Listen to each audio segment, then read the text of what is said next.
identify the 5 intramuscular injection sites. That's the deltoid, the vastus lateralis, the rectus femoris, the dorsal gluteal, and the ventral gluteal. So the first thing I'm gonna do is I'm gonna check the doctor's order with the MAR. I'm gonna check for patient allergies, and I'm going to perform hand hygiene. Then I'm going to see whenever the last dosage was given to the patient, the time and location it was given, and determine is this time a safe time for me to give the dose. After I determine that it's a safe time, I'm going to gather my supplies. I have my 3 milliliter syringe with my appropriate size needle, my medication, my alcohol prep pad, and the MAR. After I gather my supplies, I'm going to check my medication, and I'm going to identify it whenever I get it from the storage area, immediately after preparation, immediately before administration. After I do that, I'm going to calculate my dosage. When I calculate my dosage, I have an order for morphine, 7.5 milligrams intramuscular as needed for post-surgical pain. The only thing I have available is morphine, 5 milligrams per milliliter. So I did my calculation right here. And I would always double check myself. If I'm not sure, I would get another nurse to go behind me and check it as well. After I calculate my dosage, I prepare my medication. So the first thing I'm going to do is I have my medication right here, and I check for the expiration date. I check if there's any contaminants or defects with the medication. I see there's not. So normally I have a top on here. This one doesn't. I would just take my top off. I would then get my alcohol prep pad,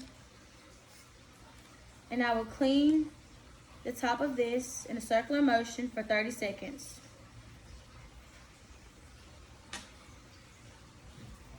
All right. After I do that, I'm going to get my syringe. I'm going to take my cap off.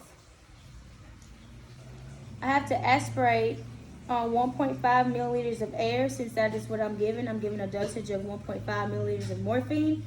So I have to aspirate 1.5 milliliters of air.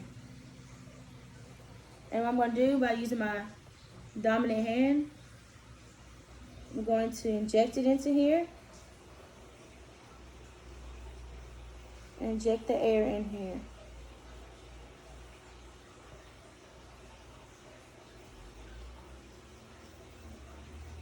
After I do that, I'm going to inject the medication, 1.5 milliliters of this medication.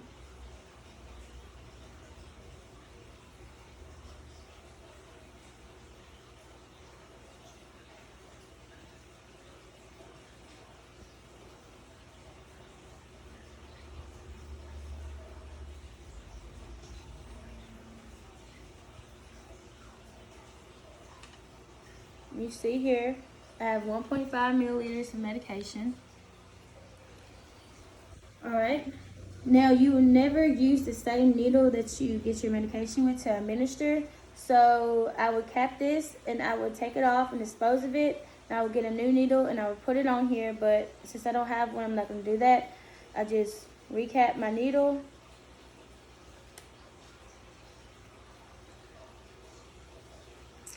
And set it down. I'm done with that.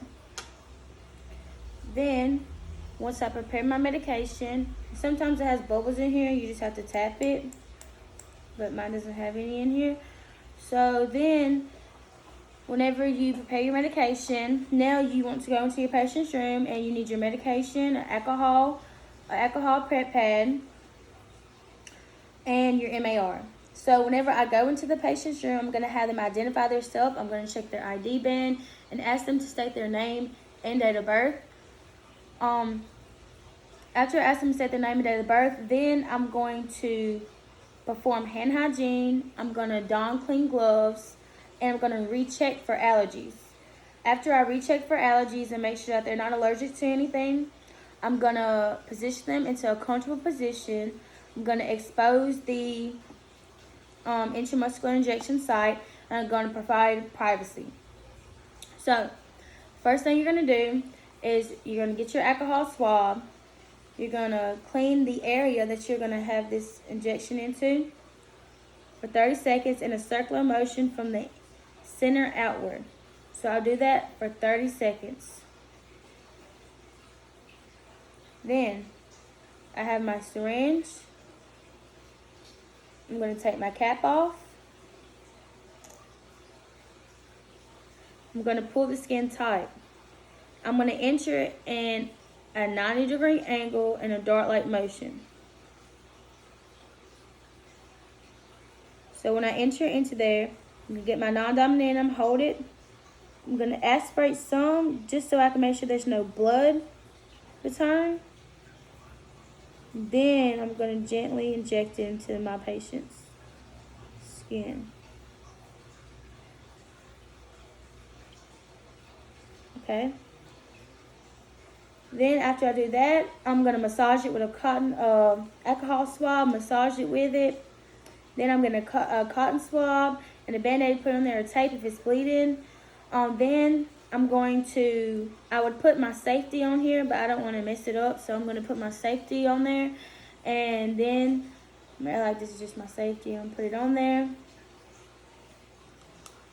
And then cap it, and then I'll dispose of it in my sharps.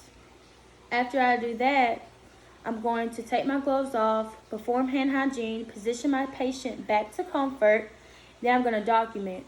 Whenever I document, I'm going to put my initials next to the medication that was given, the time, and the site it was given at. And then I'm going to set the effectiveness 30 minutes after the medication administration.